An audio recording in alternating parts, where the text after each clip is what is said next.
Everybody can read the Bhagavad Gita. It will change your handwriting.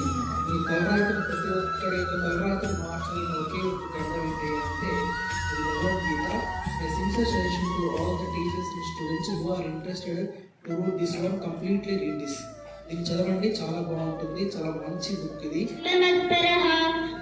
వశేహి యస్యేంద్రియాణి తస్య ప్రజ్ఞ ప్రతిష్ఠితః క్షేత్రే కురుక్షేత్రే సమావేతాయుత్సవః మామాకః పాండవాస్సైవ కిముకుర్వత సంజయ సర్వేషు యదా భాగమవస్థితః భీష్మే వాభిరక్షन्तు భవంతః సర్వైవాహి భూత్వా ప్రాణినాం దేహమాశ్రితః ప్రాణాపాన సమయుక్తః పచమన్యం చతుర్విధం భావయుక్తాయే భక్తాస్వం పరియుపాసతే ఏ చాప్యక్షరమవ్యక్తం తేషాం కే యోగవిత్తమా భావం యో మే భక్త్యప్రయచ్చతి తదాహం భక్త్యుపహృతం అశ్నామి ప్రేతాత్మనః యా పురుషస్య విభజితః ఇంద్రియాణి ప్రధానీని హత్తిని ప్రసవం మాహం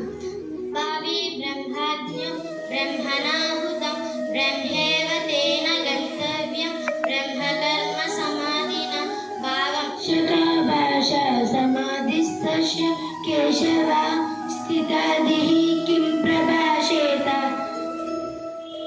వ్రజేత్ కిమాసీత వ్రజేత్ కిం మామేకం శరణం వ్రజ అహం త్వా సర్వ పాపేభ్యో మోక్షయిష్యామి శుచః